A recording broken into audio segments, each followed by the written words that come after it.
And welcome back. Tonight, some on-the-money advice when it comes to making financial resolutions for 2012 and beyond. The truth of the matter is more than 1/3 of Americans have no retirement savings. That's zero.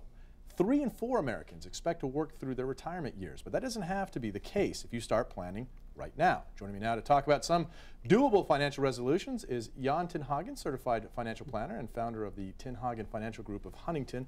Appreciate your time tonight. Pleasure. Perfect time. It's 2012. What's the first thing I want to start saving for retirement? What's the first thing I need to do? Start. Okay.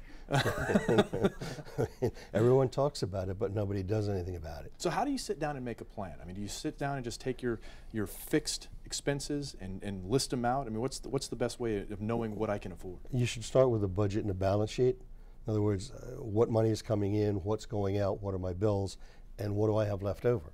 And when you do that, take a look at what you're spending. If you're paying for your insurance quarterly, you're paying an extra fee each quarter, so you might want to try and pay it on an annual basis. There's a little money you can save. Everyone says, oh, I can't invest, I don't have the money. Right. Well, that's hogwash. If you can find $12.50 a week, you can invest.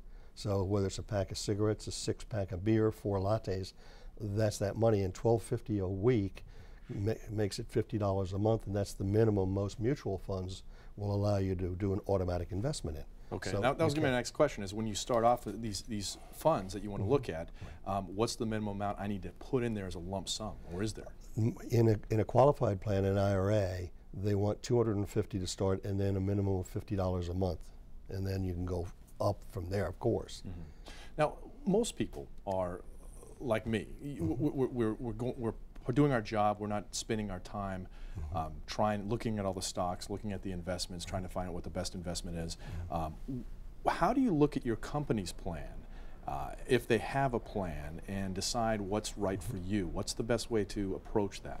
Well, first you got to see what they're offering you, what the sub-accounts are, if they're good or bad.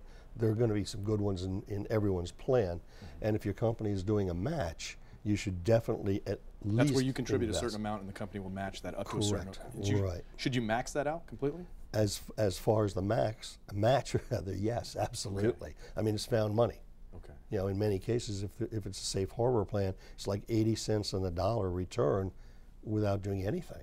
So. Well, and this is a tough economic time for a lot of people. A lot of people have changed jobs. They've lost their jobs. Right. They may have a couple of different plans that are floating out there from different employment places. Right. What do you do with that? If you have a company, you start a new job, you have a plan with your new job, and you have this old IRA sitting out there, old 401k, is it better to roll that into your new plan, or is it better to keep that and try to grow 2 plans at once?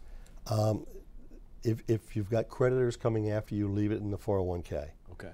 Because they can go after an IRA. And actually, New York's made it harder. But in an IRA, or 401k rather, you've only got so many choices. In an IRA, you've got the world to go to. So my suggestion is roll it into your personal IRA and then choose where you want to have it invested going forward. Now, a lot of people hear these terms, IRA versus Roth. What's the difference between the two? IRA, traditional IRA, you put the money in, and if you qualify based on your income level, you can get a deduction on it. It grows tax deferred. At 59.5, you can take the money out. At 70.5, you must start taking the money out, and it's going to be taxed at that point. If you take it out prior to that, there's the tax plus a 10% penalty. With a Roth, you put the money in, you don't get the deduction, but most people are in a high enough bracket, you're not going to get it usually anyway. Gross tax deferred. When you take it out, it's tax free, and you don't have to take it out at 70.5. You can leave it in there and put the beneficiary as your grandchildren, and it can go out decades and become serious money. Well, and finally, if you want to retire comfortably, let's say you want to make $70,000, $90,000 a year on your retirement, how much money are we looking at having to have your investments grow to? At this point, if you had $1 million to invest, if you can find 5%, that's a big number in fixed income. That's $50,000 a year. So do the numbers as to, and then look at how much time you have to get that money to grow. All right. Well, some words to think about. I appreciate your time. Yeah. Thank you. All right, Jan Tinhagen, appreciate that. Well, when we come back, Bill Corbell tells us about some sunny and warmer weather in his 7-day hyperlocal forecast. Plus,